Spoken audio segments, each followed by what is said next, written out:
All right, here's a question where we started the communication via email. So I did already send over a response, but we'll see if you've got any other suggestions here.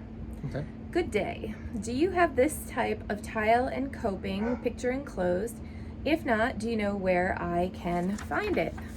So we are looking at some brick coping and a patterned tile, which I'm assuming is a slightly older version. So here's just my instant response that went back out. We do not actually have this in stock. It is hard to match older tile, but if you reach out to some tile or coping supply stores, they may. We do have one in Michigan, Southfield Building Supply, or there could be another local or small place that specializes in these pool materials near where you are. The follow-up question being, do we have a website or email for Southfield Building Supply? The answer to that would be no. Because I don't even know if they use the internet really for anything, but we always do it old school. We go in person, or we use the telephone. And then the follow-up questions were also looking for some recommendations for an in-ground pool for a pump, filter, chlorinator, and a robotic cleaner. So Al, let's tackle those. How would you go about trying to find tile and coping? And then what are some of your favorites for pump, filter, chlorinator, and robotic cleaner? So I'm going to tell you, looking at that picture of that tile, it is going to be a crapshoot. That is something that, while popular for a short period of time, is really difficult to find because it wasn't an old stock item that people hung on to. So suppliers, oftentimes, if they had that tile, which was really cool at the time, if it changed and there was a new tile out, they didn't hang on to it. Unfortunately, you've got to find a supplier that doesn't throw anything away. That's the only way that you're going to find that specific tile.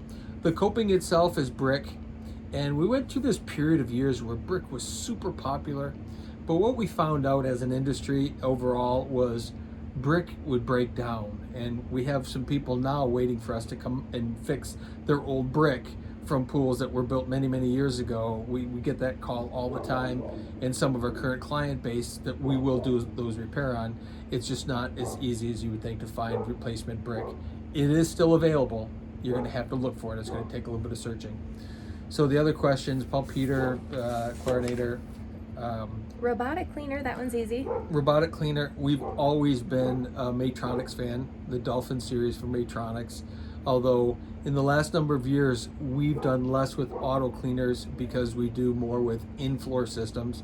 But always have loved Maytronics product. Always, I mean, that was the robotic cleaner for me from day one. And as it evolved, I liked it all the more. It does look like a couple of the manufacturers are now coming out with Dolphin-like units. Absolutely, there's a lot of similar units. Crawl on the floor themselves, don't run it through the filter system. So I haven't tried one of those yet, but I would like to. Yeah. Pump, heater, filter questions. I think it really depends on the situation. We've certainly, over the years, been Pentair fans. Only sometimes. They may be having some supply chain issues here especially in the summer of 2020. Everybody is to some extent, but that might be a bit of a challenge. Recommendations, if it's Pentair, hit or miss. Sometimes equipment is amazing, sometimes it's not. Don't know how to tell you to figure that one out. Jandy, same thing. We went to Jandy a number of years ago. I had been a Jandy fan years ago, and their new sets of equipment have been pretty consistently good. Our challenge with it is getting it through our suppliers. The supply chain is not as easy as you would think. Again, in today's day and age, it should be simple to get things. Those are the two of the units out there that I would recommend for all of that equipment. The Hayward is another big one. There's a lot of discussion about Hayward. I was a Hayward fan for many, many years. And then there, something, again, on the supply end, the product just wasn't as good. And while I continue to hear good things happening in the industry for Hayward, I haven't seen it.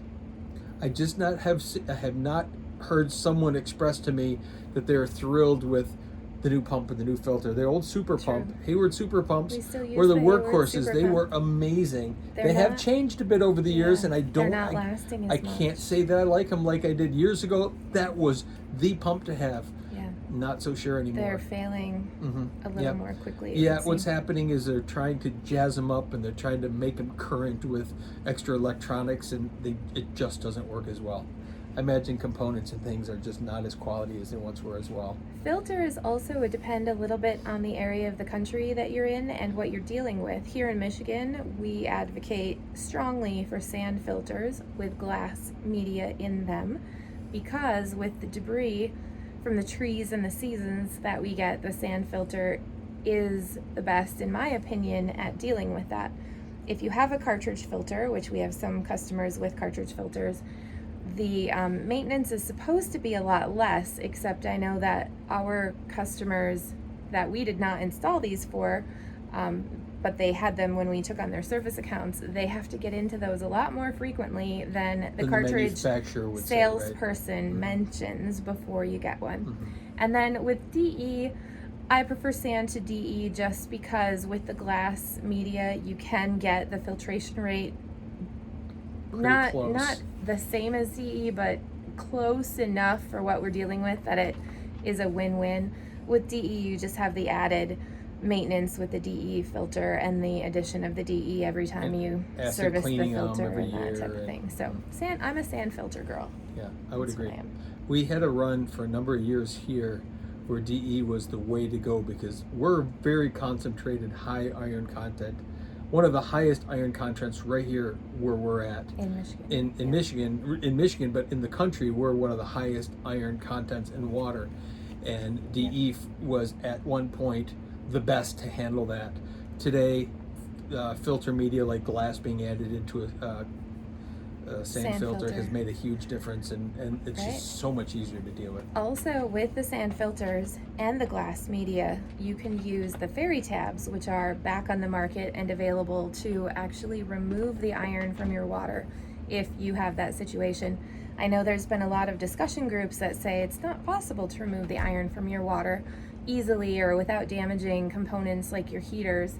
And there is a product, it is on the market. I use it in my own pool, you use it in your pool. All the time. It does remove the iron from the water, which every time we put the garden hose in, it's introducing more. So that is something we have ongoing challenges with here in Michigan. So hopefully that answers the question. Best of luck with your tile and coping renovation. Best of luck with that. You know what else I might try for that is if you have Replacing all of the access. tile. If you have, right, you could replace all the tile, but if you also have access to some discussion boards, I don't know where I would post it exactly, but if you could do an in search of and show some photos of that tile and get it in front of the right people, you might In just Reddit find or somebody somewhere, maybe. that has some laying around and Yep, you never that know. you could get. Yeah, so anyway, best of luck. Thanks.